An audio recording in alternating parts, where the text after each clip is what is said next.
England, a weak nation lacking a strong military or navy, no overseas empire, and a chaotic war with France. All until 1559, the crowning of a new queen, Elizabeth I. Elizabeth overcame extraordinary obstacles to gain the crown, but her struggle was not over. There was one thing about her that would lead to scandal, that would threaten her power, and that would jeopardize her security. She was a woman. However, Elizabeth was intelligent enough to realize one way she could maintain and preserve her power: by manipulating her suitors. She had learned this the hard way, through a chaotic childhood scandal. This began with the death of her father, the powerful King Henry Tudor. He had left Elizabeth with a will that made her rich. Her place in the line of succession made her a tempting target. One man in particular, Thomas Seymour. Thomas Seymour, uncle to the young King Edward V, was an ambitious and determined man. After making many efforts to gain power in court, he attempted to get closer to Elizabeth by marrying Henry VIII's widow, Catherine Parr, who was also Elizabeth's guardian. This meant that Seymour was not only her stepfather, but also her guardian. This was a great position of trust, which he abused shockingly. He was 40 and she was only 14. Though it started out with little innocent games, Seymour's games grew darker and darker. He started to make advances towards Elizabeth, sneaking into her chamber before she was dressed, and sometimes before she was even awake. Even if she was awake, he would bid her good morning and strike her upon the back or on the butt. Thomas, while doing this, was often only partly dressed. One time in the garden, he cut her gown into 100 pieces. Historian David Starkley said, he may have even sexually abused her. At the very least, he abused his power. Elizabeth was very confused about these affairs. Sometimes she acted as if they were small games, and at other times she got offended. During one of their meetings, Catherine Parr saw Elizabeth in Seymour's arms and had her sent away to the house of Anthony Denny in order to preserve her reputation. Catherine died shortly after the birth of her child, and Seymour resumed his dirty intentions. This time he had the powerful backing of Cat Ashley, Elizabeth's governess. Ashley was clever enough to realize that this marriage could never take place without the backing of the council, but Seymour was too impulsive and impatient to wait.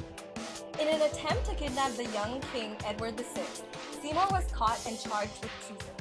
Elizabeth, thought of as being in a secret relationship with Seymour, was suspected of planning this conspiracy as well. Then a rumor began that she was pregnant with Seymour's child. She complained bitterly to Somerset, brother of Thomas Seymour, who eventually ordered the execution of his brother in March 1549. This incident marked a turning point in her young life. She learned that any relationship, even a close friendship, might mean danger. She knew now that when a man approached her, he had his eyes on the throne, and not her. With this began her long successful reign as the Virgin Queen of England, during which she used many of her suitors to strengthen her political rule. Pressured by the Privy Council and Parliament, Elizabeth was forced into an alliance with Prince Frederick of Denmark. Young Prince Frederick tried to woo Elizabeth with his charms. As a person, Frederick was described as hot-headed, courageous, and ambitious. He was also a lover of hunting, wine, and feasts. Despite her lack of interest with this alliance, Elizabeth kept Frederick believing that they would soon get married. This was an attempt to preserve a strong alliance between Protestant supporters in both countries. About 8 years later, when Elizabeth I was crowned queen, she received a marriage proposal from Philip II of Spain, the ex-husband of her dead half-sister, Mary Tudor. Mary had died about a year ago, and Philip was eager for a strong alliance with England. Though she was disgusted by the idea of marrying her half-sister's ex-husband, who was a devout Catholic, she pretended to be interested in the alliance and used a series of delaying tactics to keep him waiting. During this time period, young Prince Eric of Sweden also pursued Elizabeth against the will of his father. However, unlike Philip II of Spain, he did not want this alliance for political gains. He was impressed by her beauty and leadership qualities. Elizabeth greatly manipulated Eric to preserve a friendly relationship between the two countries. In 1560, Eric had to give up his dream of marrying Elizabeth and return home to Sweden because of his father's death. Even after moving back to Sweden, Eric was prone to sending the Queen letters containing passionate declarations of love, which greatly entertained her. Eventually, Elizabeth replied to these letters by politely denying his proposals.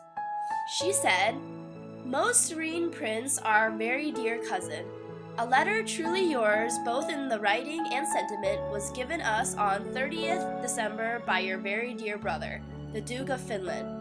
And while we perceive there from the zeal and love of your mind towards us not diminished, yet in part we are grieved that we cannot gratify your serene highness with the same kind of affection.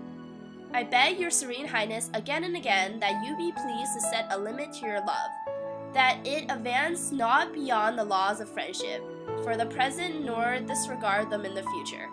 And we in turn shall take care of whatever can be required for the holy preservation of friendship." While Spain seeked an alliance with England, France did not fall back on the game. Catherine de' Medici, the influential mother of King Charles IX, Henry de Valois, and Francois de Valois, made many efforts to join her sons in a marriage alliance with Queen Elizabeth. These attempts were made in order to secure a strong relationship between England and France. First, Catherine sent Elizabeth a proposal to marry her oldest son, King Charles IX, who was 14 years old and less than half the age of Elizabeth. As soon as Elizabeth rejected this proposal, Catherine sent yet another proposal for her second son, Henry de Valois, Duke of Anjou. There was a 20-year age gap between the two, and he was notorious for his promiscuity with both sexes. He was also a devout Catholic, causing Elizabeth to instantly reject the marriage proposal because of her strong memory of Mary Tudor's disastrous marriage with Philip II of Spain. About 12 years later, Catherine made her last effort to form an alliance with England by sending Elizabeth a marriage proposal for her third son, Francois de Valois, Duke of Alençon. Francois was ugly and small, but Elizabeth, already in her mid-40s, instantly liked him when he arrived at her court during the summer of 1579. She gave him the nickname of "My Little Frog." Even though Elizabeth was attracted to Francois, the majority of the Privy Council opposed this alliance, and because of this, Elizabeth gave in to public opinion. In autumn of 1581, there was a change in political climate with the worsening relations between Spain and England. This caused a greater desire for an Anglo-French alliance, and Francois de Valois came back to London. The Spanish ambassador, Bernardino de Mendoza, reported to Philip of Spain. On the 22nd, however, at 11 in the morning, the Queen and Alençon were walking together in the gallery, Leicester and Walsingham being present, when the French ambassador entered and said that he wished to write to his master, from whom he had received orders to hear from the Queen's own lips her intentions with regard to marrying his brother. She replied, "You may write this to the king that the Duke of Alençon shall be my husband," and at the same time she turned to Alençon and kissed him on the mouth. This encounter left the council appalled.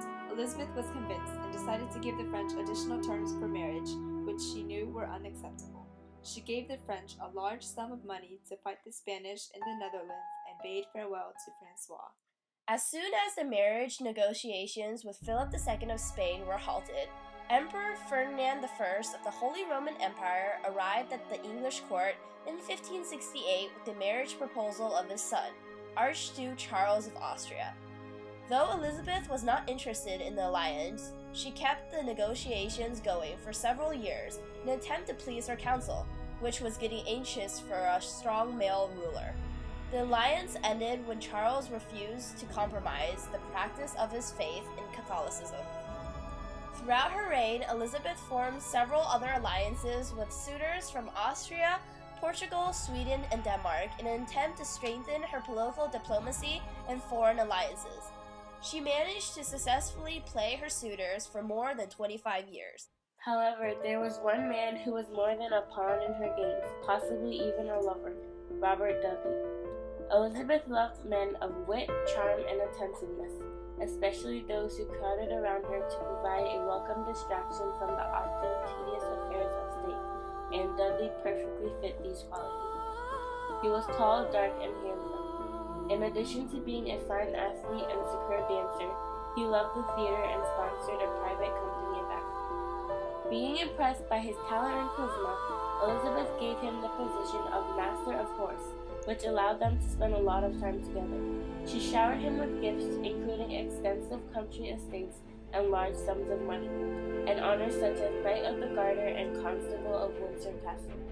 Though he was married to Amy Robsart, Dudley openly flaunted his intimate and passionate relationship with the Queen. When rumors spread that Dudley killed his wife to have a chance at becoming the king, the Queen gave up on him, especially because it would have stained her character. Though their relationship was over, Dudley would remain with her and continue to influence her actions for as long as she lived. In his last letter to Elizabeth, Dudley wrote, I most humbly beseech your majesty to pardon your poor old servant to be thus bold in sending to know how my gracious lady thought.